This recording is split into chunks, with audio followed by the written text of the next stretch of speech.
Mark Jennings thought the Apex apartments were a step up, a big one. The building scraped the sky, all glass and steel. It gleamed under the city lights like a freshly polished tooth.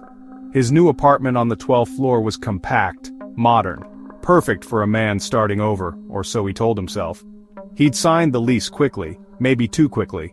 There was something about the building's perfect facade that felt thin, like a beautiful mask hiding something less appealing underneath.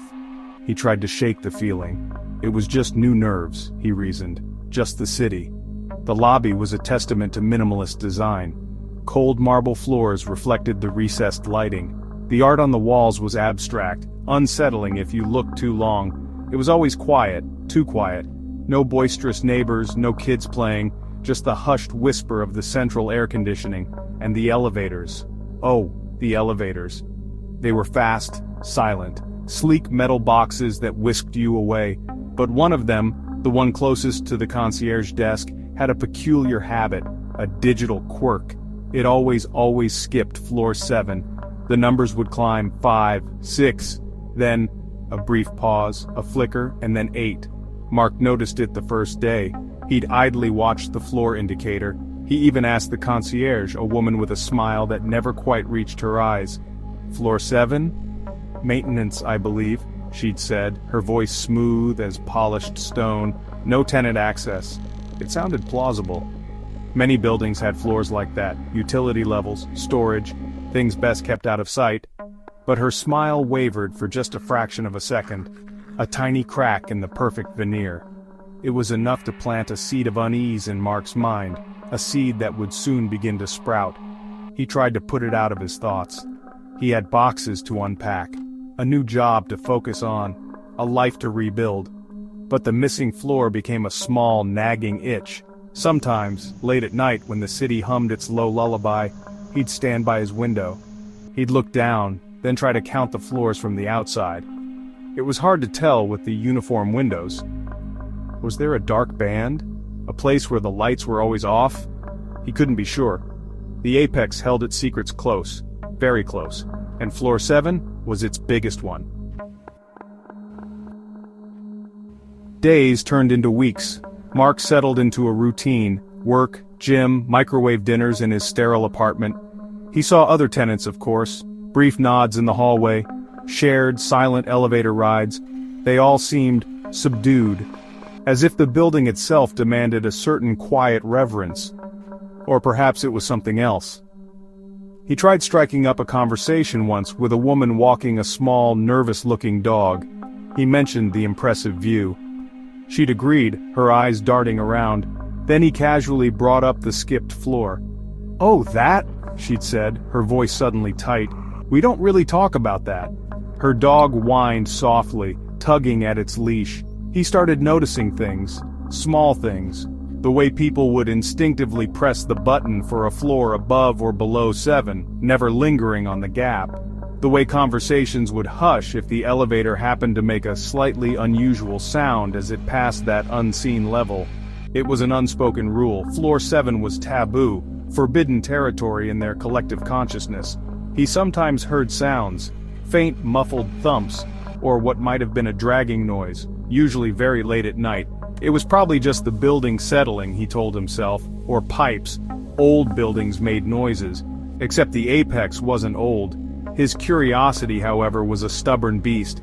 It gnawed at him. What was so special about floor 7? If it was just maintenance, why the secrecy? Why the palpable discomfort from everyone he encountered?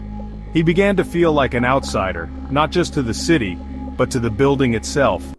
As if he hadn't received the memo about the things best left undisturbed. The warnings weren't explicit, they were in the averted gazes, the quick changes of subject, the air of shared quiet dread that seemed to thicken whenever the 7th floor was even indirectly acknowledged. This subtle conspiracy of silence only fueled his interest. It became a puzzle he felt compelled to solve. He started taking the stairs more often just to see. The stairwell doors were heavy, industrial steel. He'd walk from the 6th floor up. The door to floor 7 was there all right, but it was different. No number plate, just a blank, gray expanse of metal. And it was always locked. He'd jiggle the handle, solid, immovable, as if it were guarding something far more significant than dusty circuit breakers or forgotten storage. The elevator became a place of strange focus for Mark. He started taking the one nearest the concierge more often, the one with the most pronounced skip. He'd watch the glowing numbers intently. 3, 4, 5, 6. His breath would catch, just a little. Then that almost imperceptible pause. A flicker of the lights inside the car, so quick he sometimes thought he imagined it. And then, 8. Every single time. It was like a missing beat in a song, a skipped frame in a film. Wrong, unsettling. He felt a cold knot tighten in his stomach each time it happened. Sometimes during that brief passage between 6 and 8, he thought he felt something. A slight change in pressure perhaps, or a faint, almost sub-audible hum that wasn't there on other parts of the journey. He'd strain his ears trying to decipher it. Was it mechanical or something else, something, organic? He dismissed the thought as his imagination running wild. Yet, the feeling persisted. The elevator car itself felt colder as it traversed that hidden space. He'd rub his arms, a shiver tracing its way down his spine, despite the building's constant, regulated temperature. He began to dread his daily ascents and descents. What had once been a mundane part of city living now felt like a small, daily brush with the unknown. He'd find himself holding his breath as the elevator approached the void. He'd stare at the spot on the panel where the button for 7 should have been. A blank space. A void. It mocked him with its emptiness. He imagined pressing it. What would happen? Would the elevator obey? Or would an alarm sound, bringing the smiling, cold-eyed concierge to investigate his transgression? The urge was strong, sometimes almost overpowering. Other tenants seemed oblivious, or perhaps they were just better at hiding their unease. They'd chat on their phones, read, stare blankly ahead, but Mark watched them. He saw the slight tensing of shoulders, the quick, nervous glance at the floor indicator as they passed the phantom level. They knew. They all knew. Floor 7 was a silent passenger on every ride, a ghost in the machine. Its presence was defined by its absence, a palpable nothingness that hung heavy in the air of the gleaming modern elevator car. It was waiting. He felt it. Mark's preoccupation with floor 7 began to consume him. Sleep offered little escape, his dreams often filled with long, dark corridors and doors that wouldn't open. He'd wake with a start, the echo of a strange sound still ringing in his ears. During the day, he found his mind drifting, replaying the concierge's too smooth denial, the nervous flicker in his neighbor's eyes. He tried to find information. He scoured the internet for building plans of the Apex, for news articles mentioning its construction, anything that might shed light on the missing floor. Nothing. It was as if floor 7 didn't exist in any official capacity. He considered asking more direct questions, perhaps to the building manager, but a deeper instinct warned him against it. There was a current of avoidance so strong among the residents that he felt pushing too hard might bring unwanted attention, not just from the staff but from something else. The building itself felt watchful, its sleek facade a silent guardian of its secrets. He was a fly caught in a very modern, very sterile web, and he was beginning to tug at the strands, alerting the spider. He felt a peculiar kind of loneliness, the loneliness of knowing a secret that everyone else pretends isn't there. The desire to know, to see, became a dull ache, a constant pressure behind his eyes. It wasn't just curiosity anymore. It was something more primal, a need to confront the unknown, to peel back the layers of normalcy and stare at whatever lay beneath. He told himself it was foolish, dangerous even. There were countless rational explanations.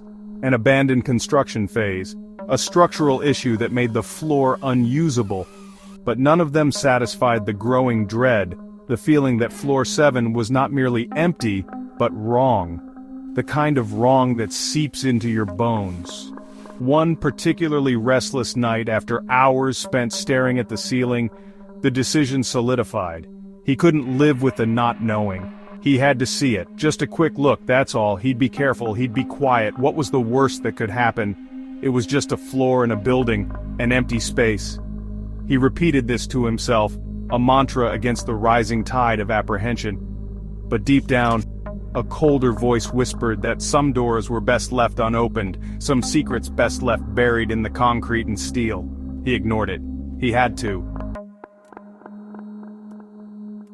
Section 5. The Midnight Gamble, a choice made in shadow.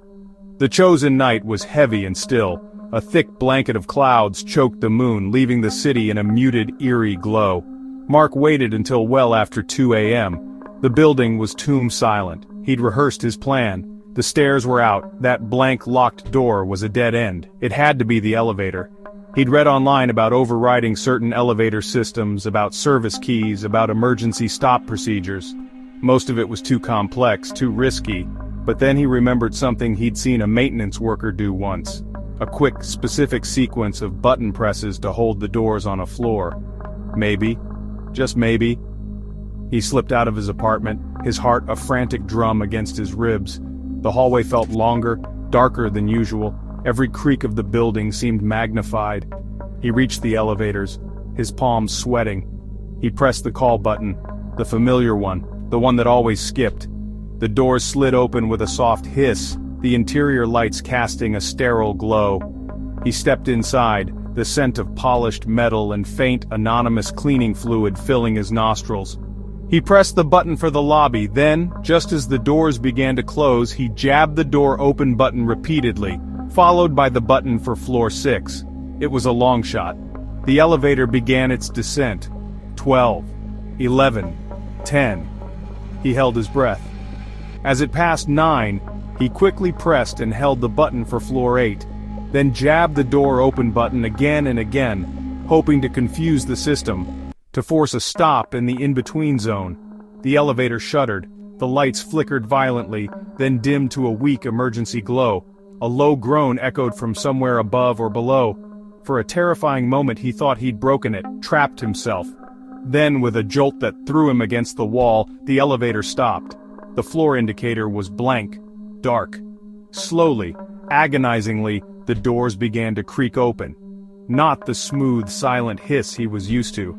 This was a reluctant, grinding sound, like old bones shifting. A draft of cold, stale air wafted in, carrying a scent he couldn't immediately place. It wasn't the smell of maintenance or disuse. It was something else. Something older. He peered out. The landing was dark, utterly dark. No emergency lights here. He fumbled for his phone, switching on its flashlight. The beam cut a shaky path into the blackness, and there, faintly visible, scrawled on the wall next to where a number plate should have been, was a crudely scratched numeral. 7. The air hit him first. It was heavy, thick, not just stale but suffocating like breath held too long. It carried a bizarre cocktail of odors. Dust, certainly thick as velvet. A sharp metallic tang like old rust or dried blood. And underneath it all, a faint, sickly, sweet smell, something organic. Rotting flowers, maybe, or something worse. Mark fought the urge to gag, pulling the collar of his shirt up over his nose. The silence here was different too, not the hushed quiet of the rest of the apex, but a dead, oppressive silence that pressed in on his eardrums. His phone's flashlight beam trembled, casting dancing, distorted shadows that seemed to writhe at the edges of his vision. The floor was bare concrete, unlike the tiled or carpeted landings above and below. The walls were grimy, stained with patches of dampness that looked like weeping sores. There were no light fixtures on the ceiling, just capped wires hanging like dead tendrils. This wasn't a maintenance floor, this was abandoned, neglected, forgotten, or perhaps deliberately sealed away. The sense of wrongness intensified, prickling the hairs on the back of his neck. This place felt ancient, despite being housed in a modern skyscraper. He stepped out of the elevator, his shoes crunching on unseen grit. The elevator doors remained open behind him, a small rectangle of faint, reassuring light in the oppressive gloom. He hesitated to move too far from it. He scanned the hallway. It stretched into blackness in both directions. Doors lined the walls, but they were different from the sleek, modern doors in the rest of the building. These were heavy, wooden, their paint cracked and peeling. The handles were old-fashioned brass, tarnished and deeply scratched as if something had tried to claw its way in, or out. Each door seemed to exude its own quiet menace. Some were slightly ajar, revealing only impenetrable darkness within. The numbers on the doors, where they existed, were barely legible, faded or half-scratched off. A low hum vibrated through the floor, almost too faint to hear, but he could feel it in the soles of his feet. It felt like the building itself was breathing, slowly, deeply. He took a tentative step forward, the crunch of his shoes unnaturally loud in the dead air. He had to know what was here, he had to see, despite every instinct screaming at him to retreat. He chose a door at random, one that was already slightly open. Pushing it further, the hinges groaned in protest, the sound echoing down the lightless corridor. The flashlight beam pierced the gloom. The apartment within was small, a studio. Dust lay thick on everything, a gray shroud over forgotten lives. An overturned chair lay in the center of the room. A single child-sized shoe, old-fashioned and buckled, lay near the wall as if kicked off in haste. There was a lingering coldness in the room that had nothing to do with the ambient temperature. It felt like a place where happiness had died a long, slow death. Mark backed out, his skin crawling. He moved to the next apartment. This one was locked. He pressed his ear to the wood, listening. Silence. Or was it? He thought he heard a faint rustling like dry leaves skittering across a floor. Or perhaps fabric. He told himself it was rats. It had to be rats. He moved on, his flashlight beam jumpy. The sickly sweet smell was stronger here, mixed with a new acrid odor like old burnt wiring. The lights in the elevator car behind him flickered erratically, casting long dancing shadows that made the corridor seem to twist and writhe. In another room, he found a stack of old books, their covers warped by damp. One lay open on the floor, its pages filled with a spidery, illegible script, the ink faded and blurred.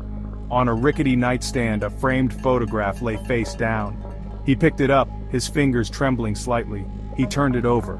It was a family portrait, old and sepia-toned, but the faces were obscured, not by fading but by dark, circular smudges as if someone had deliberately defaced them, rubbing them into oblivion. A cold dread, sharp as a shard of glass, pierced through him. He felt a presence, not something he could see but a definite sensation of being watched. The air grew heavier still. He heard a soft sigh, seemingly from right behind him. He whirled around, flashlight beam cutting wildly. Nothing, just the empty, decaying hallway, but the feeling lingered. Unseen eyes, unheard whispers just at the edge of perception. The floorboards beneath his feet creaked, though he stood perfectly still. The building was alive, and it knew he was here. He was an intruder in a place that did not welcome visitors, especially living ones. He knew he should leave. Every nerve ending screamed at him to run back to the relative safety of the elevator. But something drew him further down the corridor, towards the last door on the left. It was slightly ajar, a sliver of profound blackness beckoning him. The strange metallic and faintly organic smell was strongest here. He pushed the door open. This room was different, barer, less cluttered, but the sense of despair was almost a physical weight. In the center of the room, scattered across the floor, were yellowed sheets of newspaper, old news, very old. His flashlight beam fell upon one particular piece, smoothed out more than the others, as if it had been read many times. It was a local newspaper dated decades ago. The headline was stark. Tragedy on 7th floor of New City Tower. His blood ran cold. New City Tower. That had been the Apex's original name during its early construction phase before the rebranding. He knelt, his hands shaking as he held the light steady. The article was short, detailing the unfortunate death of a tenant. An accident, the paper called it. A fall. From an unsecured window. Then he saw the photograph accompanying the article. It was small, grainy, typical of old newsprint. It showed a man, youngish with dark hair, a slightly haunted look in his eyes. Mark's breath hitched. His heart felt like it had stopped. The man in the photograph, it couldn't be. But it was. The resemblance was uncanny. It was like looking at an older, more careworn version of himself. The same jawline, the same shape of the eyes, even the way his hair fell across his forehead. It was, or a horrifying, impossible mirror image. He read the name beneath the photo. Michael Jennings, his own surname. A distant cousin, an uncle he never knew? No. The article stated Michael Jennings had no known family. He was a solitary man, just like Mark. A cold sweat broke out all over his body. This wasn't a coincidence, this was something else, something monstrous. The room seemed to tilt. The air crackled with an unseen energy. He felt a terrifying connection to this dead man, to this cursed floor. He scrambled back, dropping the newspaper, the face of his doppelganger staring blankly up from the dusty floor. Mark stumbled out of the room, gasping for air that wasn't tainted with decay and dread. He had to get out, now. He turned and ran, his footsteps echoing like gunshots in the dead corridor. The shadows seemed to lengthen to reach for him. He thought he heard a whisper, a name. Or was it Michael's? He didn't look back. The elevator. He had to reach the elevator. It felt miles away, though it was only a short sprint. The faint light spilling from its open doors was a beacon of hope in the suffocating darkness. He practically dove into the car. His fingers fumbled frantically for the control panel. Close door, lobby, anything. The doors, which had stayed open so patiently, now seemed reluctant to obey. They began to slide shut with an agonizing slowness, a grinding, protesting shriek of metal. Through the narrowing gap, he saw the hallway outside. For a split second he thought he saw a figure standing at the far end, a dark silhouette against the deeper black, just watching. Then the doors thudded shut, encasing him in the dim, flickering light of the elevator car. He jabbed the lobby button repeatedly. With a lurch, the elevator began to move. Upwards. Not down, up.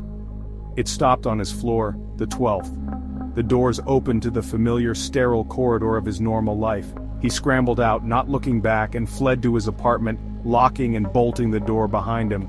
He leaned against it, heart hammering, sucking in ragged breaths. He was safe. He was out. But the image of that newspaper, that face, was burned into his mind. Michael Jennings, floor 7. He spent the rest of the night with all the lights on, jumping at every creak and groan of the building. Sleep was impossible. The apex no longer felt like home. It felt like a tomb. The next morning, exhausted and shaken, he rode the elevator down. He tried to avoid looking at the panel, but as they passed where floor 7 should be, the elevator gave a small, almost imperceptible shudder, and for a fleeting moment, he saw it. Out of the corner of his eye, on the usually blank space on the control panel, a button, dimly lit with a faint, sickly green glow. The number 7. It was there for only a second, then gone. But he had seen it. Floor 7 knew him now.